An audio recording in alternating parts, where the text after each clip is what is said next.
Akashvani FM 102.2 ticket கொண்டிருக்கும் அனைத்து நேர்களுக்கும் மதியம் வணக்கம் சொல்லிக்கிறேன். நான் உங்க தோழன் விமல். இன்னைக்கு ஹலோ டாக்டர் நிகழ்ச்சியில் ஒரு சூப்பரான டாபிக் பற்றி பேச போறோம். என்னன்னு சொல்லி கேட்டீங்கன்னா கழுத்து வலி. அடடா, எல்லாருக்குமே இருக்கக்கூடிய ஒரு வலி என்னன்னு கேட்டீங்கன்னா கழுத்து வலி தான். ஏன்னா நம்ம அந்த அளவுக்கு ஒரு பெரிய வேலையை வந்து நம்ம செஞ்சுட்டு இருக்கோம். ஒரு மொபைலை கையில் எடுத்தாலும் சரி, இல்லைன்னா ஒர்க்குன்னு எடுத்தாலும் சரி, கான்சியஸாக நம்ம வந்து கண்டினியூஸாக வந்து ஒர்க் பண்ணிட்டே இருக்கோம். அதனுடைய பாடி வந்து எந்த கண்டிஷனில் இருக்குன்னு கூட நோட் பண்ண மாட்டோம். ஆனால் அந்த வலிக்கு இருந்தாலும் சரி நம்ம வேலை செஞ்சுக்கிட்டே இருப்போம். இதனாலே பார்த்தீங்கன்னா நம்மளுக்கு ஏகப்பட்ட ப்ராப்ளம் வந்து உடம்புல வந்துட்டு இருக்கு. அதில் ஒரு முக்கியமான விஷயம் பார்த்தீங்கன்னா கழுத்து வலி. என்னங்க தம்பி, தூங்கும்போது கழுத்து வலி, எழுந்திரிக்கும் போது கழுத்து வலி, நிற்கும் போது கழுத்து வலி அப்படின்னு சொல்லிட்டு எல்லா டைம்லயும் இருக்கக்கூடிய இந்த வலியை பற்றி நம்ம டீட்டெயிலாக இன்னைக்கு வந்து ஹலோ டாக்டர் நிகழ்ச்சியில் தெரிஞ்சுக்க போகிறோம். ஸோ இந்த நிகழ்ச்சியில் நம்ம கூட யார் வந்து ஜாயின் பண்ணியிருக்காங்கன்னு சொல்லி கேட்டிங்கன்னா, புதுச்சேரி இந்திரா காந்தி அரசு மருத்துவக் கல்லூரி மற்றும் ஆராய்ச்சி நிறுவனத்தின் எலும்பியல் துறையின் மூத்த உதவி பேராசிரியர் டாக்டர் எஸ் பாலாஜி அவர்களோட நேர்முகம் பார்க்க போகிறோம். வணக்கம் டாக்டர். வணக்கம். எப்படி இருக்கீங்க? நான் நல்லா இருக்கேன். ஓகே டாக்டர், இப்போ வந்து கழுத்து வலி அப்படின்ற ஒரு விஷயம் இருக்குல்ல, அது பொதுவான ஒரு காரணம். என்னென்ன காரணம், எதனால வருது இந்த கழுத்து வலிலாம்? கழுத்து வலி இப்போ வந்து பொதுவாக எல்லாரும் கண்டிப்பாக ஒரு நாள் வந்து போகுது. ஸோ கழுத்து வலி எனக்கு இல்லவே இல்லைன்றவங்க யாரும் கிடையாது. கழுத்து வலி வந்து எப்படி ஜுரம் சளி வருதோ அந்த மாதிரி வந்து போகிறது ஒரு ரெகுலரான ஒரு விஷயமா தான் பார்க்கப்படுது. அதை எப்படி நம்ம கொண்டு போகிறோம், அதுக்கு உண்டான வைத்தியம் எப்படி பண்ணுறோம் அப்படின்றத பொறுத்து தான் அது திரும்பி வராமல் இருக்கிறதும், அப்படியே வந்தாலும் அதை வந்து வலி கம்மியாக நம்ம வச்சு அதுக்கப்புறம் நம்ம வந்து நம்ம ஒர்க்கை கண்டினியூ பண்ணுறதுலையும் இருக்குது. ஸோ கழுத்து வலி வந்து ஒரு வாரம் இல்லை 10 நாள் இல்லைன்னா நம்ம வந்து ஹோம் ரெமெடிஸ், அதாவது வந்து கொஞ்சம் எக்ஸசைஸ் பண்ணுறது, அதுக்கப்புறம் வந்து வீட்டில் இருக்கிற ஒரு ஐஸ் வச்சு அதில் மசாஜ் பண்ணுறது, அப்புறம் நம்ம ரொட்டேஷன் எக்ஸசைஸ் நம்மளுக்கு தெரிஞ்ச யூஸ்வலான எக்ஸசைஸ் பண்ணலாம். அதை தாண்டி வரும்போது நீங்கள் மருத்துவர் அணுகி அதுக்குண்டான ஆலோசனை பெற்று அதுக்குண்டான பரிசோதனை மருத்துவர் பண்ண பிறகு தான் வந்து அது நிரந்தரமானதா இல்லை ரொம்ப வீரியமானதா இல்லை வந்து சின்ன விஷயமான்றது நம்ம கன்க்ளூட் பண்ண முடியும். ஓகே டாக்டர், இப்போ வந்து சாதாரண கழுத்து வலிக்கும் ரொம்ப சீரியஸாக இருக்கிற வலிக்கும் என்ன டிஃப்ரென்ஸ் இருக்கு, அது எப்படி நம்ம வேறுபடுத்தி பார்க்கலாம்? இது சாதாரண வலிப்பா இல்லை இது ரொம்ப சீரியஸான வலின்னு சொல்லிட்டு நம்ம எப்படி தெரிஞ்சுக்கலாம்? நம்ம வந்து அது நேரம் காலங்களை பொறுத்து தான். எவ்வளோ நாள் அவங்களுக்கு வலி இருக்கு, எவ்வளோ காலங்களாக அவங்களுக்கு வலி இருக்கு அப்படின்றத பொறுத்து தான். இப்போ வந்து ஒரு வாரத்துலேருந்து 10 நாள் வரைக்கும் பார்த்தீங்கன்னா அது வந்து ஒரு வாரம் 10 நாளாக தான் இருக்குன்னா அது வந்து ஓரளவுக்கான கழுத்து வலி, அதாவது கம்மியான பிரச்சனைக்குண்டான கழுத்து வலி. ஆனால் சில பேர் வந்து எனக்கு 6 மாதம் இருக்கு, ஒரு வருஷம் 2-3 வருஷமா இருக்கு, என்ன பண்ணாலும் வந்து வலி போல, ரொம்ப முடியாமல் இருக்கு அப்படின்னு சொல்லும் போது வந்து அது சீரியஸான பிரச்சனைகள் இருக்கும். இது வந்து போஸ்டல் சேஞ்சஸ் சொல்லுவாங்க. மொபைல் யூஸ் பண்றது, இல்லைன்னா வந்து சின்னதாக அடிபடுறது, அதுக்கப்புறம் சத்து இல்லாமல் இருக்கிறது, இல்லை ரொம்ப சின்ன வயசுல ரொம்ப கடினமான வேலைகள் செஞ்சுட்டு அதுக்கப்புறம் அதுக்குண்டான சிறிய பயிற்சிகளை பண்ணாமல் இருக்கிறது. ஸோ அந்த மாதிரி இருக்கும்போது சின்ன சின்ன பிரச்சனைகள் வரலாம். சில டைம் வந்து நரம்பு அழுத்தங்கள் கழுத்தில் ஏற்படலாம், எலும்பு தேய்மானம் வரலாம். அதுக்கப்புறம் வந்து அடிபட்டு இல்லைன்னா கீழே விழும்போது வந்து எலும்பு அடிபடுறதுனால வந்து கழுத்து வலி ஏற்படலாம். அதனால இது 2 வகையாக பிரித்து நம்ம ட்ரீட் பண்ணுறது பார்க்கலாம். ஓகே டாக்டர், இப்போ வந்து மொபைல் ஃபோன், அதுக்கப்புறம் கம்ப்யூட்டர், அப்புறம் வந்து இந்த ஐடி ஜாப்ல இருக்கிறவங்க, மேக்ஸிமம் இந்த சிஸ்டம் ஓரியன்டான ஒர்க்கில் இருக்கிறவங்க எல்லாருக்குமே பார்த்தோம்னா இந்த கழுத்து வலின்றது வந்து ரொம்ப சாதாரண அசால்ட்டான ஒரு விஷயம். அடடா, இவரப்பா இந்த வேலை செய்யறாரா, இவருக்கு இந்த வலி கண்டிப்பாக வந்திருக்கும் அப்படின்றாங்க. ஸோ இதுக்கு வந்து என்ன காரணம்? வலி வந்து அவங்களுக்கு பர்டிகுலராக இந்த மாதிரி பர்சனுக்கு மட்டும் வருது? அதாவது நீங்க சொல்றது வந்து ஜாப் ஓரியன்ட், அதாவது வந்து வேலை காரணங்களால அவங்க வந்து தொழில் காரணமாக வர்றது. அதாவது 20 to 40 வயசு வந்து மக்கள் வந்து இதில் அதிக பாதிக்கப்படுறாங்க. பொதுவாக வந்து கம்ப்யூட்டர் வந்து ஐடி ஃபீல்டுன்னு சொல்லுவோம். ஸோ அந்த மாதிரி இருக்கும் போது அவங்க ஷிஃப்ட் பேசிஸில் 8 மணி நேரம் 12 மணி நேரம் தொடர்ந்து பார்ப்பாங்க. அதுக்கப்புறம் மொபைலை பொறுத்த வரைக்கும் சில பேர் மொபைல்லையும் வேலை செய்கிறாங்க. அது இல்லாமல் மொபைல் வந்து அவங்களோட யூசேஜ் பண்ணும்போது என்ன ஆகும்னா வந்து கான்ஸ்டண்ட்டாக நம்ம ஒரு பொசிஷனில் வச்சு பார்க்கும்போது, இல்லை கேப் விடாமல் பார்க்கும்போது உங்களுக்கு கண் வலி, கழுத்து வலி எல்லாம் தொடர்ந்து வரதான் செய்யும். ஸோ இந்த ஜாப் ஓரியன்டாக வேலை பார்க்குறவங்க, சிஸ்டம் பார்க்குறவங்க வந்து அதை கண்ணுக்கு நேராக வச்சு பார்த்து, அதேமாதிரி வந்து ஒரு 2 மணி நேரத்துக்கு ஒரு தடவை வந்து கொஞ்சம் ஓய்வு எடுத்து கொஞ்சம் நடந்து போயிட்டு வந்துட்டு கழுத்து கொஞ்சம் வந்து இலைப்பாடி வந்தால் அது இதுவாக இருக்கும். தொடர்ந்து எந்த ஒரு விஷயத்தையும் நம்ம செய்யும் போது கண்டிப்பாக அது வந்து நாளடைவில் வந்து பாதிப்பு கொடுக்க தான் செய்யும். ஓகே டாக்டர், இப்போ வந்து டெக்னிக் அப்படின்னு சொல்கிறாங்க, அப்படின்னா என்ன, அது எதனால் உருவாகுது? டெக்னிக் நம்ம இப்போ பேசுனது தான். டெக்னிக்ன்றது வந்து இந்த கேஜெட்ஸ், அதாவது ரீசெண்டான gadgets, computer, laptop, mobile phone, அந்த மாதிரி நியூ கேஜெட்ஸை வந்து ரெகுலராக வந்து என்டர்டைன்மெண்ட் பர்பஸ்க்காகவும் யூஸ் பண்ணுறாங்க, ப்ளஸ் வந்து ஜாப் ஓரியன்டாகவும் ப்ளஸ் பிஸ்னஸ்க்காகவும் யூஸ் பண்ணுறாங்க. அது வந்து கரெக்டான பொசிஷனில், கரெக்டான ஆங்கிளில், ப்ளஸ் இடைவெளி விடணும். அதாவது வந்து ஒரு 2 மணி நேரத்துக்கு ஒரு தடவை நம்ம கேஜெட்ஸ் யூஸ் பண்ணுறோம், நம்மளே ஒரு ரிமைண்டரோ இல்லை அலாரமோ வச்சு நம்ம ஒரு பிரேக் மாதிரி எடுத்துகிட்டு நம்ம யூஸ் பண்ணுற மாதிரி வரைக்கும் கரெக்டான எக்ஸசைஸ் முறை, ரெஸ்ட்டு, ப்ளஸ் வந்து அந்த கேஜெட்ஸ் வைக்கிற ஆங்கிளை பொறுத்து, அதாவது வந்து அந்த எந்த துறையில் அதை வச்சு நம்ம உபயோகப்படுத்துகிறோமோ அதுக்குண்டானது இருக்குது. மெயினாக வந்து ஓய்வும் அதுக்குண்டான பொசிஷன் ரெஸ்ட்டும் நம்ம கொடுத்தோன்னா கண்டிப்பாக இந்த வராமல் பார்த்துக்கலாம். ஓகே டாக்டர், இப்போ வந்து கேஜெட்ஸ் வந்து மேக்ஸிமம் சில பேர்லாம் கையால் வச்சு நம்ம யூஸ் பண்ணும்பொழுது அவங்களுக்கு கை வலியிலேருந்து அந்த கழுத்து வலி ஸ்டார்ட் ஆகுதுங்களா, இல்லை வந்து அவங்க குனிஞ்சிட்டே இருக்கிறதால தான் அந்த வலியை வந்து உருவாக்குதா? அந்த வலியினுடைய உருவாக்கம் வந்து எதனால் வந்து மேக்ஸிமம் எப்படி உருவாகுது அப்படின்றதுக்காக? அதாவது எப்படி வரும்னா, நம்ம வந்து உங்களுக்கு ஆல்ரெடி சொல்லிட்டேன், நம்ம உட்காந்து இருக்கிற பொசிஷனையும் நம்ம வந்து அந்த கம்ப்யூட்டர் கேஜெட்ஸ், அதாவது வந்து நவீன கணினியும் இல்லை மொபைல் ஃபோனும் நம்ம வந்து யூஸ் பண்ணுறதை பொறுத்து இருக்குது. பொதுவாகவே வந்து கழுத்து வலி கொஞ்சம் வந்து அதை கவனிக்காமல் விட்டு அதுக்கு உண்டான ட்ரீட்மெண்ட் எடுக்காமல் சரியாக பயிற்சி பண்ணாமல், இல்லை தூங்கும்போது தலைகாணி பெருசாக வச்சு படுக்கிறதோ, இல்லைனா ரொம்ப நேரம் வந்து நவீன கணினி யூஸ் பண்ணும் போதோ கழுத்து வலி ஏற்படும். அது ரொம்ப நாள், ஒரு 3 மாதத்துலேருந்து 6 மாதம், சில பேர் 2-3 வருஷம் வந்து அதை கவனிக்காமல் விடும்போது என்ன ஆகும்னா எலும்பு தேய்மானம் ஏற்படும். எலும்பு தேய்மானமா அது பின்னாடி வந்து நரம்பு பகுதியெல்லாம் போய்கிட்டு இருக்குது. ஸோ அது மாதிரி எலும்பு தேய்மானம் ஆகும்போது என்ன ஆகும்னா அந்த இம்பாக்ட் வந்து நரம்புக்கு போகும்போது நரம்பு அழுத்தம் ஏற்படுது, அப்புறம் நரம்பு சத்து கம்மியாகுது. அப்போ என்ன ஆகும்னா வந்து நம்ம மூளையிலேருந்து கழுத்துக்கு நரம்புகள் போகுது, அப்புறம் கைகளுக்கு போகுது. அப்போ நம்ம வந்து எந்த பொருளை எடுத்தாலும் சரி, எந்த கையை உபயோகப்படுத்தும் போது நரம்புகளோட சத்து கம்மியாகிறதுனாலையும் மேலே கழுத்தில் நரம்பு அழுத்தம் ஏற்படுறதுனாலையும் வந்து நம்மளுக்கு வந்து ஒரு ஷாக் அடிக்கிற மாதிரியோ, இல்லை ஒரு எறும்பு ஓடுற மாதிரியோ, இல்லை மறுத்து போன மாதிரியோ, இல்லை கையில் விரல்கள் வந்து உபயோகப்படுத்த முடியாமல் போகிறதுனாலையும் வர பிரச்சனை. இது கழுத்துலேருந்து வர நரம்பு அழுத்தத்தினாலையும் அதோட தேய்மானம் சத்து கம்மியானதுனா வந்து கை மறுத்து போடுறதும் கை விரல்கள் வலி வர்றதும் காரணம். ஓகேங்க டாக்டர். இப்போ அதே போல் வந்து கழுத்து வலியில் வந்து ஒரே பக்கமாக படுத்துருக்கதால தசை இருக்குதால வந்து கழுத்து வலின்றாங்க. இது ரெண்டுத்துக்கு எப்படி ட்ரீட்மெண்ட், எப்படி எந்த மாதிரி வேறுபடுது? இது நரம்பு தேய்மானம்னு சொல்கிறத விட எலும்பு தான் தேயும், நரம்பு வந்து தேயாது. எலும்பு தேய்மானத்தினால ஏற்படுறதுனால அந்த வலி மூலயமா என்ன ஆகும்னா பின்னாடி போகிற எலும்புக்கு நடுவுகளுக்கும் பக்கத்துலேயும் வந்து நரம்பு மண்டலங்கள், நரம்பு வந்து கை காலுக்கு போகிற நரம்புகள்லாம் இருக்கும். கழுத்துலேருந்து போகும்போது மூளையிலேருந்து வருது. அது என்னன்னா சத்து நாளடைவில் வந்து அதோட சத்துக்கள் வந்து கம்மியாகும். ஏன்னா ஒரு கம்ப்ரெஷனோ இல்லை வந்து ஒரு அழுத்தமோ கொடுக்கும் போது அதோட சத்து கம்மியாகும். அதனால எலும்பு தான் தேய்மானம், நரம்பு தேயாது. அது ஒரு பிரச்சனை. இன்னொரு பிரச்சனை என்னன்னா வந்து இந்த இதுக்குண்டான பயிற்சிகளை எடுத்துட்டு பொசிஷன் சேஞ்ச் பண்ணி நம்ம அதுக்குண்டான எக்ஸசைஸ் பண்ணி அதுக்குண்டான மாத்திரை மருந்து எடுத்தால் கண்டிப்பாக அதுக்கு தீர்வு ஏற்படும். ஸோ நரம்பு பிரச்சனை ஏற்படுறதுக்கு முக்கியமான காரணமே வந்து கழுத்தை வந்து நம்ம வந்து ஒரு ப்ராப்பரான பொசிஷனு ப்ளஸ் வந்து அதுக்குண்டான பயிற்சி எடுக்காமல் இருக்கிறது தான். ஸோ அடிக்கடி ஒரு 3 மணி நேரத்துக்கு ஒரு தடவை நம்ம இடைவெளி விட்டு கழுத்துக்கு எக்ஸசைஸ் பண்ணி பயிற்சி பண்ணி தசைகளை வந்து நல்லா வலுப்படுத்தினா நம்மளுக்கு கண்டிப்பாக வந்து இந்த மாதிரி நரம்பு பிரச்சனைகளோ எலும்பு தேய்மானங்களையும் கண்டிப்பாக இது பண்ணலாம். இன்னொன்று எலும்பு தேய்மானம் ஏன் வருதுன்னு பார்த்தீங்கன்னா வந்து அதிகமான வலு தூக்கிட்டு போகிறதுனாலையும், இல்லை வந்து நம்ம படுக்கும் போது வந்து பெரிய தலைகாணியோ இல்லை வந்து ஒரு இம்ப்ராப்பர் பொசிஷன் சாதாரணமாக படுக்காமல் நம்ம கொஞ்சம் மாறி படுக்கும் போது அந்த மாதிரி பிரச்சனைகள் ஏற்படும்.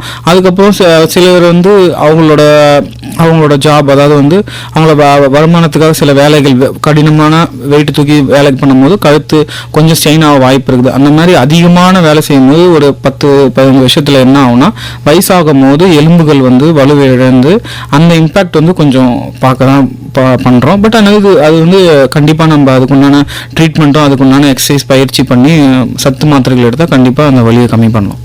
Okay doctor. இப்போ கழுத்து வலி இருந்தால் உடனே வந்து டாக்டர் பார்க்கணும் அப்படின்னா எப்படி வந்து நாங்கள் தெரிஞ்சுக்கிறது? எந்த டைமில் வந்து நாங்கள் டாக்டர் உடனே வந்து பார்க்கணும், இது வந்து ரொம்ப சீரியஸான கண்டிஷன் அப்படின்னு எப்படி தெரிஞ்சுக்கிறது? கழுத்து வலி ஒரு வாரத்துக்கு மேலே இருந்தாலோ இல்லை 10 நாளைக்கு மேலே இருந்தாலோ, ஆனால் இந்த கழுத்து வலினால உங்களை அன்றாட வேலைகள், அதாவது நீங்கள் வேலைக்கு போய் அந்த வருமானத்துக்காக போகிற அந்த வேலை இல்லை, ஜாப் ஓரியன்டாக நான் சொல்ல வரல, உங்களை அன்றாட வேலைகள், அதாவது சாப்பிட்றது, உங்களோட காலை கடமைகள், இல்லை பொதுவாக நீங்கள் பண்ணுற விஷயங்களே பண்ண முடியல, என்னால் இன்னொரு உதவியால் தான் பண்ண முடியும், என்னால் நவர முடியல, கழுத்தையே திருப்ப முடியல, ஒரே பொசிஷனில் வச்சுருக்கிறீங்கன்னா அது ஒரு கண்டிஷன். கண்டிப்பாக நீங்கள் மருத்துவரை அணுகித்து அதுக்குண்டான சொல்யூஷன் நீங்கள் ட்ரீட்மெண்ட் பெறணும். இன்னொன்று வந்து உங்கள் விரல்கள் எல்லாமே வந்து அந்த மரமரப்பு, அதாவது மறுக்கிற தன்மை, ஷாக் அடிக்கிற மாதிரி ஒரு பிரச்சனை வந்தாலோ, இல்லை விரல்களை வந்து அசைக்க முடியல அப்படின்னாலோ, இல்லை உங்களால் வந்து கைகளை வந்து அசைக்கவே முடியல அப்படின்னும் போது கண்டிப்பாக நீங்கள் மருத்துவரை உடனடியாக சந்திக்கணும். ஏன்னா வந்து நரம்பு பாதிப்புகள் ஏற்பட நிறைய வாய்ப்பு இருக்குது இந்த கண்டிஷனில். ஓகேங்க டாக்டர். அதே போல் வந்து கழுத்து கீழே வந்து முகலம், அந்த கழுத்து மூளை நரம்புகளும் வந்து முதுகு தண்டும் வந்து நேர இடத்துல வந்து சில பேர் சொல்லுவாங்க கழுத்து அதிகமாக வலிச்சிச்சுன்னா உடனே அந்த இடத்துல கையில் வச்சு தேய்ங்கப்பா கழுத்து வலி வரை சரியிடும் அப்படின்ற ட்ரீட்மெண்ட்லாம் சொல்கிறாங்க. அதெல்லாம் வந்து சாதகமான ஒரு விஷயமா இல்லை ஆபத்தான ஒரு விஷயமா? அது வந்து அந்த வலியை பொறுத்து, அதுக்கு அவங்களுக்கு எவ்வளோ நாள் இருக்குதுன்னு பொறுத்து கண்டிப்பாக ஹோம் ரெமடிஸ் கண்டிப்பாக வந்து அவங்களுக்கு ஹெல்ப்ஃபுல்லாக தான் இருக்கும். கொஞ்சம் நம்ம தசைப்பிடிப்பை எடுத்து விடுறதோ இல்லை வந்து ஒரு மசாஜோ இல்லை ஒரு ஆயின்மெண்ட்டோ கண்டிப்பாக ஹோம் ரெமடிஸ், அதேமாதிரி ஐஸ் வச்சு நம்ம வந்து வந்து அதுக்கு வந்து மசாஜ் பண்ணுறதோ கண்டிப்பாக பண்ணலாம். அந்த ரெமெடிஸ் பண்ணி அவங்களுக்கு வலி கம்மியாயிடுச்சுன்னா தாராளமாக அதை கண்டிப்பாக அவங்க ஃபாலோ பண்ணலாம். இதை தாண்டி நான் சொன்ன மாதிரி நரம்பு அழுத்தம் ஏற்பட்டு நரம்பு பாதிப்பு இருக்குது, கையை விரல நசிக்க முடியல, வலி வந்து அவங்களோட அன்றாட வேலைகளையே செய்ய முடியாத ஒரு பிரச்சனைகள் வரும்போது கண்டிப்பாக அவங்க மருத்துவரை உடனே அணுகிறது நல்லது. ஓகே டாக்டர், ஒரு சிறு இடைவேளைக்கு பிறகு நம்ம தொடர்ந்து பேசலாம். தொடர்ந்து கேளுங்க FM ரெயின்போ 102.8 ஹலோ டாக்டர். இந்த நிகழ்ச்சியில் கழுத்து வலி குறித்து புதுச்சேரி அரசு இந்திரா காந்தி மருத்துவக் கல்லூரி மற்றும் ஆராய்ச்சி நிறுவனத்தின் எலும்பியல் துறையின் மூத்த உதவி பேராசிரியர் டாக்டர் எஸ் பாலாஜி அவர்களோட நான் தான் நேர்முகம் பார்த்துட்டு இருக்கோம். தொடர்ந்து கேளுங்க. இல்லை நீங்கள் கேட்டு ரசித்து கொண்டு இருக்கும் இந்த நிகழ்ச்சி ஹலோ டாக்டர். இன்னைக்கு வந்து நம்ம எதை பற்றி பேசிட்டு இருக்கோம்னு கேட்டிங்கன்னா கழுத்து வலி குறித்து தான் பேசிட்டு இருக்கோம். ஸோ அதனுடைய கழுத்து வலினால் எப்படி ஏற்படுது, அதனால அதுக்கு என்னென்ன சிகிச்சைகள் பற்றி எல்லாத்தையும் நம்மளுக்காக டீட்டெயிலாக நம்மளுக்கு எக்ஸ்பிளைன் பண்ணிட்டு இருக்காரு புதுச்சேரி இந்திரா காந்தி அரசு மருத்துவக் கல்லூரி மற்றும் ஆராய்ச்சி நிறுவனத்தின் எலும்பியல் துறையின் மூத்த உதவி பேராசிரியர் டாக்டர் எஸ் பாலாஜி அவர்கள் தான். ஸோ இன்னைக்கு வந்து நம்ம இந்த ஹலோ டாக்டரில் வந்து கழுத்து வலி வந்து எப்படிலாம் ஏற்படுதுன்றதுக்கு முன்னாடி வந்து டிப்ரெஷன் அப்படின்னு சொல்றாங்க, ஸ்ட்ரெஸ் அப்படின்றாங்க. இதனால கழுத்து வலி வருமா டாக்டர்? கண்டிப்பாக வந்து ஸ்ட்ரெஸ்ஸு அப்புறம் வந்து டிப்ரெஷன் இருந்தால் கண்டிப்பாக கழுத்து வலி வர வாய்ப்பு இருக்குது. அது மட்டும் இல்லாமல் கழுத்து வலி ஆல்ரெடி இருக்கிறவங்களுக்கு வந்து அது அதிகமாகிறதுக்கு கண்டிப்பாக நிறைய பர்சன்டேஜ் வந்து சான்சஸ் இருக்குது. ஸோ வந்து முக்கியமாக வந்து நம்ம நல்ல மனநிலை இருந்ததுன்னா நம்ம சந்தோஷமாக இருக்கும் போது பார்த்தீங்கன்னா உங்களுக்கு கழுத்து வலி கம்மியான மாதிரி இருக்கும். ஆனால் இதுவே நீங்கள் வந்து ஒரு கோபதாபத்துலையோ இல்லை ஒரு டிப்ரெஷன்லையோ என்டார்ஃபின்ஸ்னு சொல்லிட்டு ஒரு ஹார்மோன் ரிலீஸ் ஆகும். அதை என்ன பண்ணுன்னா வந்து மேக்ஸிமம் வந்து நர்வ் இரிட்டேஷன் கொடுத்து நர்வுக்கு போகிற அந்த பிளட் சப்ளை கம்மியாகும். பிளட் சப்ளை கம்மியாகுதுன்னா அதுக்கு போகிற சத்து கம்மியாகும். சத்து கம்மியாகும் போது கண்டிப்பாக வந்து கழுத்து வலி அதிகமாக வாய்ப்பு இருக்குது. ஸோ வந்து நம்ம எப்பவுமே வந்து பயிற்சிகள் செய்யணும். அது மட்டும் இல்லாமல் வந்து ஒரு ஒரு ஒரு டிப்ரெஷன் இல்லாததோ இல்லை ஸ்ட்ரெஸ் கம்மி பண்ணுறதுனாலையும் கண்டிப்பாக உங்களுக்கு வந்து கழுத்து வலி கம்மியாகிறதுக்கும் ஸ்ட்ரெஸ் அதிகமானால் கழுத்து வலி அதிகமாகிறது கண்டிப்பாக வந்து சான்சஸ் இருக்குது. ஓகே, இப்போ வந்து இந்த ஸ்ட்ரெஸ்ன்ற ஒரு விஷயம் வந்து ஒரு கழுத்து வலியை இம்பாக்ட் பண்ணுற அளவுக்கு அதுதான் மெயின் காரணமே. ஸ்ட்ரெஸ்ஸு வந்து கழுத்து வலியை உண்டாக்குற அளவுக்கு அதுக்கு ஒரு இது இருக்கு, காரணம் வர வாய்ப்பு இருக்கு. ஓகே, ஸோ இதுலேருந்து அவாய்ட் பண்ணனா நம்மளை வந்து நம்ம செல்ஃப் அனலைஸ் பண்ணிட்டு கொஞ்சம் நல்ல ஒரு வாழ்க்கை லைஃப் ஸ்டைலை வந்து கிளியர் பண்ணாலே போதும் அப்படின்னு நினைக்கிறீங்க? என்னை பொறுத்த வரைக்கும் வந்து கண்டிப்பாக வந்து உடற்பயிற்சி முக்கியம். நீங்கள் உடற்பயிற்சி பண்ணாலே உங்களுக்கு கண்டிப்பாக வந்து டிப்ரெஷன் ஸ்ட்ரெஸ்ஸு எல்லாமே கம்மியாகும். அது மட்டும் இல்லாமல் சோஷியலாக பிஹேவ் பண்ணுறது, அதாவது இந்த நவீன காலத்தில் வந்து மொபைல் ஃபோனு லேப்டாப்பில் மட்டும் நம்ம இன்ட்ராக்ட் பண்ணாமல் நம்மளோட ஃப்ரெண்ட்ஸு ரிலேட்டிவ்ஸ் எல்லாரையும் பார்த்து கொஞ்சம் சோஷியலாக பேசி பழகினா, மொபைல் ஃபோன் அந்த கேஜெட்ஸை யூஸ் பண்ணாமல் அவங்களுக்கு நம்ம கால் பண்ணி பேசாமல் நேராக போய் பேசினாலே ஒரு மைண்ட் ரிலாக்ஸேஷன், ஒரு பாசிட்டிவிட்டி ப்ளஸ் ஒரு இன்ட்ராக்ஷன் இருக்கும் போதே உங்களுக்கு வந்து நல்ல ஃபீல் குட் மைண்ட் கிடைக்கும். அதனாலே உங்களுக்கு கண்டிப்பாக வந்து டிப்ரெஷனும் ஸ்ட்ரெஸ்ஸும் கம்மியாகும். அதனால் கழுத்து வலியே வராமல் கூட நம்ம சந்தோஷமாக இருக்க வாய்ப்புகள் அதிகமாக இருக்கும், இருந்தால் கூட கம்மியாயிடும். ஓகே டாக்டர், அதே போல் வந்து இப்போ காதில் வந்து ஹெட்செட்லாம் பெரிய ஹெட்செட்லாம் போட்டுக்கிட்டு ஃபுல் டைம் நிறைய பேர் வந்து மியூசிக் கேட்குறவங்களுக்கும் சில டைம்ஸ் கழுத்து வலிலாம் வர்றது காரணமாக இருக்குது. அது எதனால் வருது? கழுத்து வலி வர ஹெட்செட் யூஸ் பண்ணுறதுனால காரணங்கள் கம்மி தான். ஆனால் வந்து காது வலி வர வாய்ப்பு இருக்குது. ஏன்னா வந்து தொடர்ந்து நீங்கள் வந்து அதிகமான சத்தத்தில் வந்து நீங்கள் வந்து அந்த ஹெட்செட் யூஸ் போகும்போது இந்த டிம்பானிக் மெம்பரேன் காதில் இருக்கிற அந்த அந்த ஜவ்வு நரம்பு எல்லாமே வந்து தொடர்ந்து உபயோகப்படுத்தும் போது அது பாதிப்பாகி அதனால் வந்து உங்களுக்கு வந்து தலைவலி கழுத்து வலி ஒரு பகுதி வர வாய்ப்பு இருக்குது. ஆனால் வந்து ஹெட்செட் யூஸ் பண்ணுறதுனால கழுத்து வலி வருமானா அது கொஞ்சம் சாத்தியம்தான். அது கம்மி பண்ணுறது நல்லது, அவ்வளோதான் நான் சொல்லுவேன். ஓகே டாக்டர், இப்போ கழுத்து வலி வந்த உடனே நிறைய பேர் என்ன பண்ணுவாங்க, ஐஸ் பேக் வைப்பாங்க, இல்லைனா வந்து ஹாட் வாட்டர் ஊற்றுற கொடுப்பாங்க. இது வந்து ரைட்டான ஒரு வழி தானா? அது பயன்படுத்தலாமா? அதாவது இது ஹாட் பேக் யூஸ் பண்ணணுமா ஐஸ் யூஸ் பண்ணணுமான்னு ஒரு ஆய்வே பண்ணாங்க. அதில் வந்து பார்த்தீங்கன்னா ஒரு 1000 பேஷண்ட் வச்சு ஐஸ் யூஸ் பண்ணால் பெஸ்ட்டாக இல்லை வந்து கழுத்து வலிக்கு வந்து சுடு தண்ணி யூஸ் பண்ணால் பெஸ்ட்டான்னு சொல்லி பண்ணும்போது அவங்க என்ன சொன்னாங்கன்னா, அவங்க அதை ரெண்டுத்தையும் ட்ரை பண்ணி அவங்களுக்கு எது கம்ஃபர்டபுளாக இருக்குதோ அதை பண்ணிக்கிறதே பெஸ்ட்டு. அதாவது நீங்கள் ஐஸ் வச்சு தான் ஆகணும், ஹாட் வாட்டர் வச்சு தான் ஆகணும் இல்லை, அவங்களுக்கு வந்து எது கம்ஃபர்டபுளாக, அதாவது ஐஸ் வச்சா கம்மியாகுதுன்னா அதை ஃபாலோ பண்ணிக்கணும், ஹாட் வாட்டர் வச்சா பண்ணால் இல்லை ரெண்டுமே பண்ணாலும் அது நல்லது தான். அதனால் கண்டிப்பாக பெனிஃபிட் இருக்குது. கழுத்து வலி கம்மியாகும், தசைகளில் இருக்கிற அந்த அழுத்தத்தை எடுத்து விடும், அதுக்கப்புறம் தசை பிடிப்பு இருந்ததுன்னா அதை எடுத்து விடும். அதாவது ஐஸ் வைக்கிறதுனால வந்து ரத்த ஓட்டம் நல்லா இம்ப்ரூவ் ஆகும், சுடு தண்ணி வைக்கிறதுனால அந்த இடத்துல வந்து வெதுப்பு வந்து கண்டிப்பாக வந்து வலி கம்மியாகிறதுக்கு நிறைய சாத்தியம் இருக்குது. ரெண்டுமே யூஸ் பண்ணலாம், இல்லை மக்களை பொறுத்து அவங்களோட உடம்பை பொறுத்து நம்ம வந்து ஏதாவது ஒன்று யூஸ் பண்ணலாம். ஓகே டாக்டர், இப்போ அதே போல் வந்து கழுத்து வலி வந்தவங்களாம் என்ன பண்ணுறாங்க, உடனே வந்து ஒரு மெடிக்கல் ஷாப்புக்கு போகிறாங்க, ஏதோ ஒரு வலி நிவாரணியை வாங்கி அதை யூஸ் பண்ணுறாங்க. அது எந்த அளவுக்கு வந்து ஒரு பெரிய பாதிப்பு ஏற்படுத்தும்? இல்லை, கழுத்து வலியை பொறுத்த வரைக்கும் நம்ம ஹோம் ரெமடிஸ்ன்றதுனால வந்து ஒரு சின்ன ஆயின்மெண்ட்டோ இல்லை வந்து எக்ஸசைஸ் பண்ணுறதுனாலையோ இல்லை வந்து படுக்கும் போது அது ப்ராப்பர் பொசிஷனில், அது மட்டும் இல்லாமல் வேலை மூலயமா அந்த கம்ப்யூட்டர் யூஸ் பண்ணுறது, மொபைல் யூஸ் பண்ணுறதுனா அந்த மாதிரி சேஞ்சஸ் அவங்க பண்ணலாம். ஆனால் மருத்துவர் ஆலோசனை இல்லாமல் நம்ம வந்து ஃபார்மசியில் போயிட்டு ஜென்ரலாக நார்மல் சூப்பர் மார்க்கெட்டில் வாங்குகிற ப்ராடக்ட்ஸ் மாரி வந்து எனக்கு கழுத்து வலிக்கு மாத்திரை கொடுங்கன்றது வந்து கண்டிப்பாக பரிந்துரையில் இல்லை. ஏன்னா வந்து சில பேருக்கு அல்சர் பேஷண்ட் இருப்பாங்க, சில பேர் வந்து அந்த வலி நிவாரணினால வந்து வேற அந்த மாத்திரை என்ன மாத்திரை எதுக்கு சாப்பிட்றோன்னு தெரியாமல் அதை வந்து 1 மாதம் 1 வருஷம் சாப்பிட்றவங்களாம் நிறைய பேஷண்ட் இருக்காங்க. அவங்களுக்கு திடீர்னு கழுத்து வலி வரும், உடனே அந்த மாத்திரை சாப்பிடுவாங்க. அந்த மாத்திரையை வந்து எவ்வளோ நாள் சாப்பிடணும், எப்படி சாப்பிடணும், எத்தனை வேலை சாப்பிடணுன்ற கணக்குகள்லாம் இருக்குது. அது மருத்துவரால் மட்டும்தான் கொடுக்க முடியும். அர்ஜென்ட்டுக்கு போயிட்டு மாத்திரை கொடுத்து வாங்கி சாப்பிட்றத விட ஒரு ஆயின்மெண்ட் அப்ளை பண்ணிவிட்டு கொஞ்சம் சுடு தண்ணியோ இல்லை வந்து ஐஸ் அப்ளை பண்ணிவிட்டு நம்ம வந்து அந்த வலி தீரலைன்னா கண்டிப்பாக இதுவே மருத்துவரை போய் பார்க்கறதுக்கு ஒரு சரியான காரணமாக இருக்கும். ஓகேங்க டாக்டர். இப்போ அதே போல் வந்து நீரிழிவு நோயால் பாதிக்கப்பட்ட நோயாளிகள்லாம் பார்த்தீங்கன்னா அவங்களுக்கு எலும்பு தேய்மானம் வந்து அதிகமாகவே இருக்கும். ஸோ அப்படிப்பட்டவங்களுக்குலாம் வந்து கழுத்து வலி கொஞ்சம் அதிகமாக இருக்கிறது, முட்டி வலி, ஷோல்டர் பெயின், அதே போல் கழுத்து வலி வந்து அதிகமாக இருக்குது. அவங்களுக்குலாம் என்ன ஒரு ட்ரீட்மெண்ட் கொடுக்கலாம் அவங்களுக்குலாம்? நீரிழிவு நோயால் என்ன வரும்னா வந்து பெரும்பாலும் வந்து அந்த நீரிழிவு நோய் அந்த சுகரே வந்து அந்த நரம்பு சத்தெல்லாம் கொஞ்சம் கம்மி பண்ணிட்டுட்டோம். அது வந்து சுகர் வந்து ஏன்னா பிளட் சப்ளை உடம்பு ஃபுல்லாக கழுத்து, இடுப்பு, தோள்பட்டை எல்லாத்துக்குமே நம்ம ரத்தத்து மூலியமாக வந்து சத்துக்கள் போகுது.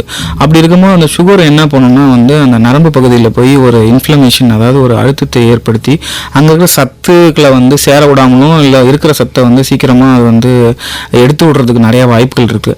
அதனால் வந்து கண்டிப்பாக நம்ம வந்து மருந்துகள், சுகருக்கு உண்டான மருந்துகளை தெளிவாக பண்ணி பயிற்சிகளை எடுத்து அதுக்குண்டான ரெமடிஸ் பண்ணும்போது கண்டிப்பாக சுகரை கண்ட்ரோலில் வச்சுக்கிட்டா அதுவும் கழுத்து வலியை கம்மியாக்குறதுக்கும் கழுத்து வலியே வராமல் இருக்கிறதுக்கும் அது ஒரு காரணமாக இருக்கும். ஸோ இது சத்து குறைபாட வர வாய்ப்பு கண்டியாக இருக்குது. அந்தமாரி சுகர் பேஷண்ட்ஸ் கண்டிப்பாக ஒரு ரெகுலராகவே ஒரு பி காம்ப்ளெக்ஸோ இல்லை வந்து ஒரு மல்டிவிட்டமின் டேப்லெட் சாப்பிட்றது கண்டிப்பாக நல்லது. ஏன்னா வந்து அந்த மாதிரி சுகர் பேஷண்ட்ஸ்க்கு சத்து குறைபாடு இருக்க வாய்ப்பு அதிகம். அதனால் மாத்திரை சாப்பிட்றதா ஒன்றும் தப்பு கிடையாது. Okay doctor. இப்போ அதே போல் வந்து சில பேர் கழுத்து வலியில் வந்துருச்சுன்னா உடனே அவங்க என்ன பண்ணும், கழுத்து இப்படி திருப்பி காட்டுறது, அப்படி திருப்பி காட்டுறது, அதுக்கப்புறம் வந்து ஃப்ரெண்ட்ஸை பிடிச்சிட்டு கையை இப்படி வச்சுக்கிறேன், தூக்கு வலி சரியாயிடும் அப்படிலான்றாங்க. அதெல்லாம் வந்து சரியான முறை தானா? நீங்கள் சொல்கிறது ஒரு டைப் ஆஃப் மசாஜ் மாதிரி சொல்கிறீங்க. மசாஜ் மாதிரிலாம் இல்லை, கழுத்து வச்சு திரும்புவாங்க ஒரு மரம். அப்படிலாம் வந்து பண்ணக்கூடாது. அதாவது வந்து இருக்கிற கழுத்து வலி போய் உங்களுக்கு வந்து நரம்பு பாதிப்பு ஏற்பட்டு உடனே மருத்துவரை பார்க்குற மாதிரி கை வந்து சேர்ந்து போகிறதுக்கும் கழுத்தை வந்து பர்மனெண்ட்டாக வந்து நவுத்த முடியாத மாதிரி எலும்பு வந்து முறிவு ஏற்பட வாய்ப்பு இருக்குது. ஏன்னா எலும்பு தான் வந்து நம்ம உடம்புக்கு நல்லா சப்போர்ட் கொடுத்து நம்மளை வந்து நம்மளை தசைகளுக்கு வலுப்படுத்தி நம்ம ஒரு இடத்துல இன்னொரு இடத்துக்கு போகிறது எலும்புகள் தான் உதவி புரியுது. குணி நிமிறது எல்லாமே பார்த்திங்கன்னா எலும்போட சப்போர்ட்டில் தான். இவங்க வந்து கழுத்து வலின்றதுக்காக வந்து ஒரு மாதிரி முறையற்று ட்ரைனிங் இல்லாமல் வலி இருக்கிறதுனால நான் பண்ணுறேன்னு சொல்லி மசாஜ் டைப்பில் ஏதாவது வந்து கழுத்தை திருப்பினா அங்கே இருக்கிற எலும்பு முறிய வாய்ப்பு இருக்குது. தசைகள் கிழியும், நரம்புகள் பாதிப்படையும். இதனால் வந்து அவங்களுக்கு கை கால் ரெண்டுமே சேர்ந்து போய் அவங்க வந்து நடக்க முடியாமல் போகிறதுக்கும் வாய்ப்பு இருக்குது. அதனால் வந்து இம்ப்ராப்பர் வே, அதாவது வந்து ட்ரெயின்டு பர்சன் இல்லாமல் நம்ம ஹோம் ரெமடிஸில் வந்து ஃப்ரெண்ட்ஸ் கிட்ட ஹெல்ப் கேட்டு கழுத்து மேலே நிற்கிறது, கழுத்தை போட்டு திருப்புறது போன்ற இதெல்லாம் பண்ணாதீங்க. இதனால் உங்களுக்கு வந்து அதிக பிரச்சனை ஆகுமே தவிர வலி கம்மியாகாது. ஓகேங்க டாக்டர். இப்போ அது இன்னொரு விஷயம் என்னன்னு கேட்டிங்கன்னா, இப்போ கழுத்து வலி வந்து சில பேர் வந்து தலை எண்ணெயை வந்து ஒழுங்கான ப்ராப்பரான முறையில் வச்சு தூங்காத்தால கழுத்து ஒரு பக்கம் சுளுக்கு ஒரு பக்கம் பிடிச்சிட்ருக்கு அப்படின்னு சொல்லிட்டு நெக் பேண்ட்லாம் யூஸ் பண்ணுவாங்க. ஸோ அதெல்லாம் வந்து சரியான ட்ரீட்மெண்ட்டு தானே, இல்லை அவங்களாம் வந்து உடனே ஹாஸ்பிட்டல் போய் பார்க்கணும்? ஏன்னா அவங்களுக்கு குறைஞ்சது வந்து ஒரு 3 நாள் 4 நாளுக்கு அந்த வலி இருந்துகிட்டே இருக்கும். அவங்களால கழுத்து திருப்ப முடியாது, ஒரு வேலையை செய்ய முடியாது. அவங்களுக்கு பேக் பெயினோட சேர்த்து அந்த வலி இருக்கும், அந்த நடுமுதோடு சேர்த்து அந்த வலி இருக்கும். ஸோ அவங்கள இருக்கவங்களாம் எப்படி அவங்கள ரெக்கவர் பண்ணிக்க முடியும் சீக்கிரமாக? கழுத்து பேண்டை பொறுத்த வரைக்கும் பார்த்தீங்கன்னா கழுத்து பேண்டை போட்டிங்கன்னா இன்னும் கொஞ்சம் நம்மளால் கழுத்து திருப்ப முடியாமல் தான் போகும். அதாவது ஆல்ரெடி அவங்களுக்கு கழுத்து வலி இருக்குது, கழுத்து திருப்ப முடியாதுன்ற மாதிரி ஸ்டேஜில் வந்து கழுத்து பேண்ட் எப்போ கொடுப்போம்னா எலும்பு முறிவு ஏற்பட்டால் தான் கொடுப்போம். இப்போ எலும்பு முறிவு ஏற்பட்டவங்களுக்கு என்ன பண்ணுவோம்னா நம்ம வந்து கொஞ்சமாக உடஞ்சிருக்குது, ரொம்ப தூள்களாக இல்லை, அது வந்து சரியாயிடும் ஒரு 2-3 மாதத்தில் என்னமோ அந்த பேண்டேஜ் கொடுக்கும்போது அந்த எலும்புகள் நவராமல் இருக்கும் போது கண்டிப்பாக அந்த எலும்பு கூட வாய்ப்பு இருக்குன்றதுனால நம்ம கழுத்துக்கு வந்து அந்த நெக் காலர் கொடுத்து அதை வந்து சீக்கிரமாக கூடுறதுக்கு வாய்ப்பு இருக்குது. ஆனால் பொதுவாக அந்த தசைப்பிடிப்பு, நரம்பு பாதிப்பு இருக்கிறவங்க வந்து அந்த கழுத்து காலர் போட்டாங்கன்னா இன்னும் கொஞ்சம் கழுத்து தசைப்பிடிப்பும் இன்னும் அந்த கழுத்து மசில்ஸ் தசைகளை வந்து நவுத்தாமல் இருக்கிறதுனால இன்னும் கொஞ்சம் வந்து அந்த இடம் வந்து டைட்டாகி இன்னும் கொஞ்சம் ஸ்டிஃப்னஸ் அதுன்னு சொல்லுவோம். அதாவது வந்து இன்னும் கொஞ்சம் இறுகி போகிறதுக்கு வாய்ப்பு இருக்குது. அது கண்டிஷனை பொறுத்து இருக்குது. நம்மளாவே வந்து நெக்காலர் போய் கடையில் நெக்காலர் கழுத்து வலிக்கு காலர் வேணும்னு சொல்லி வாங்கியதை தவிர்க்கணும். கண்டிப்பாக மருத்துவரோட ஆலோசனைப்படி நம்ம காலர் போடுறது நல்லது தான். ஆனால் எந்த கண்டிஷனுக்கு மருத்துவர் அதை வந்து பரிந்துரைக்கிறாரோ அதுக்கேற்ற மாதிரி நீங்கள் போட்டிங்கன்னா கண்டிப்பாக அதனாலே உங்களுக்கு பெனிஃபிட்டும் இருக்குது. அதை நீங்கள் தப்பாக போட்டிங்கன்னா அதனால் உங்களுக்கு வலி அதிகமாகவும் வாய்ப்பு இருக்குது. கழுத்து வலி வந்து தலை வலி அல்லது தோல் வலியோட தொடர்புடையது இருக்குதுங்களா? கண்டிப்பாக. கழுத்து நரம்புகள் வந்து நான் உங்களுக்கு ஆல்ரெடி சொன்ன மாதிரி மூளையிலேருந்து கழுத்துக்கு நரம்பு வருது. அதுலேருந்து கை கால்களுக்கு எல்லா பக்கம் பிரிஞ்சு போகும் நரம்புகள். அப்படி இருக்கும்போது கண்டிப்பாக வந்து ரேடியேட்டிங் பெயின் சொல்லுவோம். ஸோ கழுத்து நரம்புகள் வந்து கண்டிப்பாக வந்து மூளைக்கும் அப்புறம் கை கால்களுக்கும் தொடர்புடையது. அப்படி இருக்கும்போது கழுத்து வலி அதிகமாகும்போது உங்களுக்கு வந்து தலை சுற்றல் ஏற்படலாம், தலைவலி ஏற்படலாம், கண் வலி ஏற்படலாம், காது வலி ஏற்படலாம். கை காலில் மறுத்து போய் கை கால் செயல் கம்மியாகலாம், கை கால் வலியும் வர வாய்ப்பு இருக்குது கண்டிப்பாக. Okay doctor. இப்போ வந்து சில பேர் வந்து பக்கவாதத்தால் பாதிக்கப்பட்டிருப்பாங்க. அவங்களால வந்து ஒரு கழுத்து அசைக்க முடியாது, கை அசைக்க முடியாது. ஸோ அப்படிப்பட்டவங்களுக்கு வந்து கண்டிப்பாக தசை இறுக்கம் கண்டிப்பாக கழுத்து பகுதியில் இருக்கும். அவங்களுக்குலாம் என்ன மாதிரி ட்ரீட்மெண்ட்லாம் கொடுக்கும்? பக்கவாதம் பொறுத்தாவே மூளை சம்மந்தப்பட்டது. அது மூளையில் ரத்த குழாயில் ஏற்படும் பிரச்சனையால் வர்றது. அப்படி இருக்கும்போது அவங்க வந்து ஒரு சைடு வந்து பாதிக்கப்படும். எப்பவுமே பக்கவாதம் வந்து பார்த்தீங்கன்னா வந்து ஒரு சைடு, அதாவது ரைட் சைடுனா அந்த ரைட் சைடு கை கால் வராமல் போவோம். அப்படி இருக்கும்போது வந்து பயிற்சின்னு சொல்லுவோம், ஃபிசியோதெரப்பி. அப்படி இருக்கும்போது ஒரு மசிலுக்கும் ஒரு ஜாயிண்ட்டுக்கும் அதுக்கு வந்து மொபிலைசேஷன் ப்ளஸ் ஸ்ட்ரென்தனிங் எக்ஸசைஸ்ன்னு சொல்லிட்டு இருக்குது. அது முறையான பயிற்சியாளர்கள் ஃபிசியோதெரபிஸ்ட் போன்றவங்க கிட்ட போய் நம்ம வந்து அந்த பயிற்சியை மேற்கொண்டோன்னா கண்டிப்பாக கழுத்து வலியும் கம்மி பண்ணலாம்.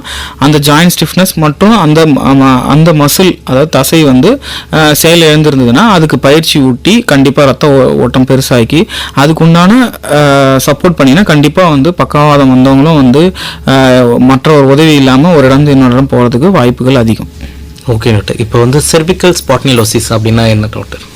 சர்விக்கல் ஸ்பாண்டிலோசிஸ்னா சர்விக்கல்னா கழுத்து, ஸ்பாண்டிலோசிஸ்னா அதில் ஏற்படுற தேய்மானங்கள்.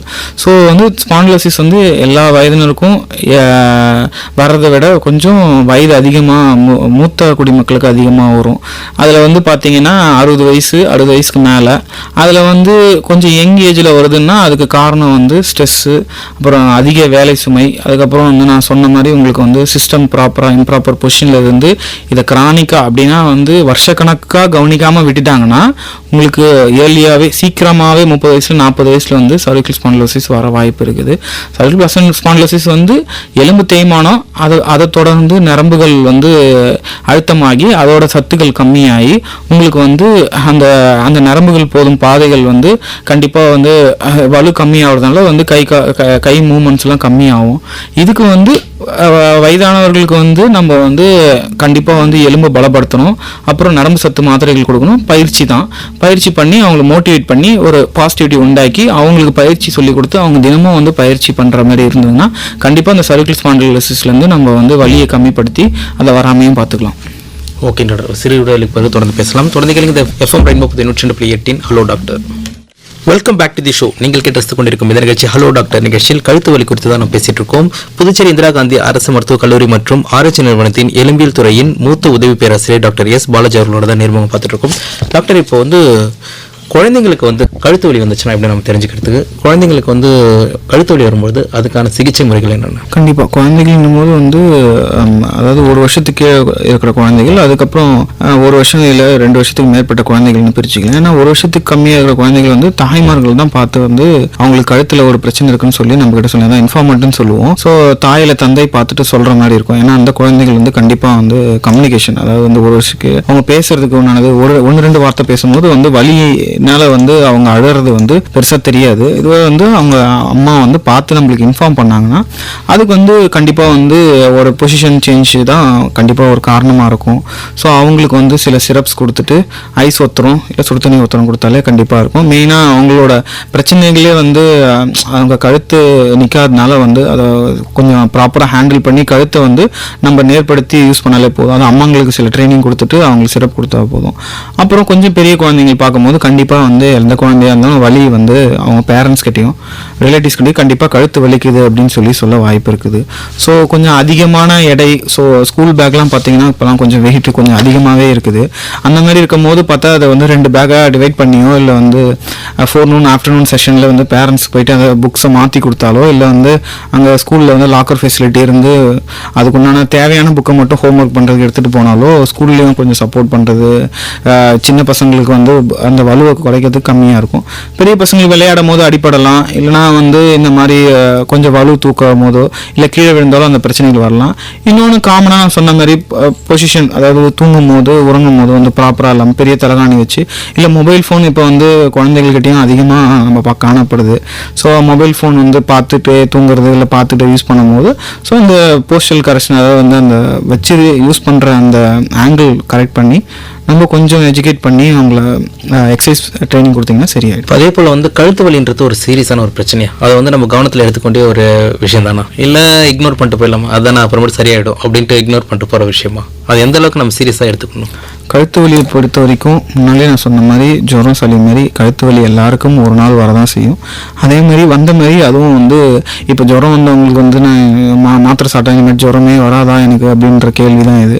ஸோ ஜுரம் வரும்போது அது அந்த கால மாற்றத்துக்கு ஏற்ற மாதிரி ஃபீவர் கோல்டு வரும், மழை பெய்யும் போது அதிகமாக இருக்கும். சில பேருக்கு வந்து வெயில் காலத்தில் பார்த்தீங்கன்னா வந்து ரொம்ப ஹாட்டாக இருக்கிறதுனால மேபி அந்த காரணங்கள் சளி பிடிக்கிற காரணங்கள் கம்மியாக இருக்கும். அதேமாரி தான் வந்து இதுக்கும் சீசன்ஸ் இருக்குது. ஸோ இப்போ வந்து வெக்கேஷன் விட்டாலோ குழந்தைங்க அதிகமாக விளையாடினாலோ இல்லை பொசிஷன் மாற்றி இருந்தாலோ இல்லை பெரியவர்கள் வந்து பெரியவர்கள் வந்து இப்போ வந்து பார்த்தீங்கன்னா வந்து மேக்ஸிமம் பார்த்தீங்கன்னா வந்து வெயிட் தூக்குறது தான். ஸோ வந்து ஜாப் வைஸ் ஓரியன்டு இல்லைனாலும் அவங்க சில பேர் வந்து ஃபிட்னஸ்க்காக ஜிம்முக்கெலாம் போகிறாங்க. அங்கே போய் ஹெவியான வெயிட்ஸ் வந்து கொஞ்சம் இம்ப்ராப்பர் ட்ரைனிங்கில் இல்லை இம்மெச்சூராக வந்து கொஞ்சம் ஓவர் கான்ஃபிடென்ட்டில் வந்து போன கொஞ்ச நாள்லேயே வந்து அதிக வெயிட் தூக்குறதுக்கு வாய்ப்பு இருக்குது. இல்லை வந்து நான் உங்கள்கிட்ட சொன்ன மாதிரி தான் ஸ்ட்ரெஸ்ஸுன்றது வந்து சின்ன வயசுலேருந்து பெரிய வயசு வரைக்கும் எல்லாருக்குமே இருக்குது. So mental clearance, mental health அதிகமாக இருந்ததுன்னா இந்த ஸ்ட்ரெஸ்ஸை கண்டிப்பாக கம்மி பண்ணலாம். ப்ளஸ் சில பயிற்சிகள் மூலிமா அதை கம்மி பண்ணலாம். ஸோ கழுத்து வலி வந்தால் நம்ம பயப்பட தேவையில்ல, அது எவ்வளோ காலங்கள் இருக்குது அப்படின்றத பார்த்து தான் நம்ம பயப்படணும். அப்புறம் உங்களுக்கு நான் வந்து சில ரிஸ்க் சைன்ஸ் சொன்னேன், அதாவது சில விஷயங்கள் நம்ம வந்து பார்க்கும் போது வந்து பார்த்திங்கன்னா கை விரல்கள் சேர்ந்து போகிறது, மரமரத்து ஏற்படுறது, மயக்கம் வர்றது, அதுக்கப்புறம் வந்து நம்ம வந்து நம்மளோட அன்றாட வேலையை செய்ய முடியாமல் கழுத்து வலினால் இருக்கிறது, அது மட்டும் இல்லாமல் மற்றோட உதவியோடு தான் நம்ம வாழணும் கழுத்து வலினால் அப்படின்ற மாதிரி, குனிஞ்சு நிமிர முடியாது, கண் பார்வை பிரச்சனை போன்ற நரம்பு பாதிப்பு எப்போ ஏற்படுதோ அதேமாரி வந்து கையை செயலிழந்து போதோ அது வந்து ஒரு முக்கியமாக அவசரமான எமர்ஜென்சி. அது வந்து நம்ம முன்னாடியே சின்ன சின்ன பிரச்சனைகளை சால்வ் பண்ணிவிட்டு அதுக்கு ட்ரீட்மெண்ட் எடுத்து வந்தால் கண்டிப்பாக வந்து ஒரு அபாயமான பிரச்சனைக்கோ இல்லை கழுத்து வலி வந்துருச்சு இதனால் எனக்கு பெரிய பிரச்சனை வருமோன்ற பயம் தேவையே கிடையாது. ஓகே, இப்போ வந்து அதே போல் வந்து ட்ரீட்மெண்ட் அப்படின்ற ஒரு விஷயத்துக்கு வந்துட்டாலே, அதாவது உடற்பயிற்சி நிபுணர்கள் ஃபிசியோதெரபிஸ்ட் அவங்க வந்து சில ட்ரீட்மெண்ட்ஸ் கொடுக்குறாங்க, சில பேர் வந்து அக்குபஞ்சருக்கு போகிறாங்க, அது இல்லாமல் ஆல்டர்னேட்டிவ் தெரபிஸ்லாம் வந்து பயன்படுத்துகிறாங்க. இதில் எதுவும் ஒரு சரியான ஒரு வழிமுறைகள் அந்த கழுத்து வலி? இல்லை, பல டைப் ஆஃப் ட்ரீட்மெண்ட் இருக்குது. அந்த டிபேட்கள் நம்ம பார்த்தா அலோபதி பெஸ்ட்டா, ஹோமியோபதி பெஸ்ட்டா, இல்லை வந்து அந்த ஆயுர்வேதிக் பெஸ்ட்டான்றது ஒருத்தருக்கு உண்டான விருப்பத்துக்கு படி அவங்க போகிறது. நம்ம வந்து எந்த துறையும் வந்து கம்பேர் பண்ணி இதுதான் சிறந்ததுன்னு நம்ம சொல்ல வர்றது கிடையாது. மருத்துவரை வந்து பார்க்கும்போது நம்ம வந்து அவங்களுக்கு சில அட்வைஸ் கொடுத்து போஸ்டல் சேஞ்சஸ் கொடுத்து அவங்களுக்கு வந்து கண்டிப்பாக வந்து ஒரு அஷூரன்ஸ் கொடுத்து ஃபிசியோதெரப்பி நிபுணர்களை போய் பாருங்கள், அவங்க சில பயிற்சிகள் செஞ்சு விடுவாங்க. அதை கற்றுக்கிட்டு நீங்கள் வந்து வாழ்முறை மாற்றம், அதாவது வந்து லைஃப் ஸ்டைல் மாடிஃபிகேஷன் பண்ணுங்கள். அது பண்ணாலே உங்களுக்கு இதாகும். ஸ்ட்ரெஸ்ஸை கம்மி பண்ணுங்கள், கொஞ்சம் ஆக்டிவிட்டி இன்க்ரீஸ் பண்ணுங்கள். ஸோ அது மட்டும் இல்லாமல் கொஞ்சம் உடற்பயிற்சி பண்ணுங்கள் அப்படின்ற அட்வைஸ்கள் கொடுத்தாலே அது சரியாயிடும். ஸோ எந்த விதமான ட்ரீட்மெண்ட்டும் நல்ல ட்ரீட்மெண்ட் தான். ஸோ அதை வந்து பேஷண்ட் எப்படி ஃபாலோ பண்ணி அதை வந்து அதில் வந்து அவங்க ரெகுலராக அதை ஃபாலோ பண்ணி அதை அந்த உண்டான ட்ரீட்மெண்ட்டை ஃபாலோ பண்ணாங்களோ அது சரியாயிடும். ஓகே, இப்போ சில பேர் டாக்டர்ஸ்லாம் போயிட்டு அவங்களை அப்ரோச் பண்ணும்போது கழுத்து வலிக்குது இதனால் பிரச்சனை போது அவங்க வந்து நம்மளுக்கு சில இதெல்லாம் லைஃப் ஸ்டைல் இப்படிலாம் பண்ணுங்க அப்படிலாம் சொல்லுவாங்க. இப்படி நேராக உட்காருங்க, நேராக பாருங்கள், சிஸ்டத்தை வந்து இந்த அளவுக்கு மாற்றுறது இந்த அளவுக்கு செட் பண்ணிக்கோங்க, அதுக்கப்புறம் வந்து உங்களோட சேரோடைய பொசிஷனை மாற்றுங்க, இல்லை நீங்கள் சேரை மாற்றுங்க அப்படிலாம் சொல்லுவாங்க, இல்லை தூங்குறவுடைய தலைக்காணியோடைய பொசிஷனை மாற்றுங்க, எவ்வளோ சாஃப்டாக இருக்குன்னு சொல்லுவாங்க. நீங்கள் எங்களுக்கு என்னெல்லாம் சொல்லலாம்னு ஐடியாவில் இருக்கீங்க? எங்களுக்கு என்னை பொறுத்த வரைக்கும் வந்து அதிகபட்சம் வந்து தேவையில்லாமல் கணினியோ அதாவது மொபைல் ஃபோன் வந்து யூசஸை வந்து கம்மி பண்ணுங்கள். உங்களுக்கு கண்டிப்பாக வந்து ஜாப் ஓரியன்டாக இருக்குன்னா நீங்கள் கட்டாயம் யூஸ் பண்ணி தான் ஆகணும். ப்ளஸ் வந்து எந்த விதமான ஜாபாக இருந்தாலும் ஃப்ரீக்வெண்ட் பிரேக்ஸ் எடுக்கிறது, எந்த கம்பெனியும் மல்டிநேஷனல் கம்பெனியாக இருந்தாலும் இல்லை அரசாங்கமோ வந்து நீங்கள் பிரேக்கே எடுக்கக்கூடாது, நீ சிஸ்டம்லேயே தான் உட்காந்துன்னு சொல்லக்கூடாது. நம்ம வந்து அதை வந்து பயன்படுத்தி ஒரு 2 மணி நேரத்துக்கு ஒரு தடவையோ 1 மணி நேரத்துக்கு ஒரு தடவையோ ஒரு ஓய்வு எடுத்து அதேமாதிரி சிஸ்டமாக இருந்தாலும் மொபைலாக இருந்தாலும் அதை ப்ராப்பர் ஆங்கிளில் வச்சு, அதாவது கண் பார்வைக்கு நேராக வச்சு பார்க்கணும். அதை நம்ம கண்ணுக்கு கீழே வச்சு பார்த்தா நம்ம அப்போ தான் வந்து குனியறதோ நிமிர்றதோ ஏற்படும். அதுவும் இல்லாமல் உங்களுக்கு நான் ஆல்ரெடி சொல்லிட்டேன், உங்களோட ஸ்ட்ரெஸ்ஸை வந்து அந்த ஸ்ட்ரெஸ் எங்கேருந்து வரல, நம்மக்குள்ள தான் வருது. ஸ்ட்ரெஸ் மேனேஜ்மெண்ட் நம்ம தான் பண்ணணும், அதுக்கு தனி ட்ரீட்மெண்ட்லாம் கிடையாது. ஸ்ட்ரெஸ் நீங்கள் மேனேஜ் பண்ணி நீங்கள் கம்மி பண்ணுங்கள், அது சரியாயிடும்.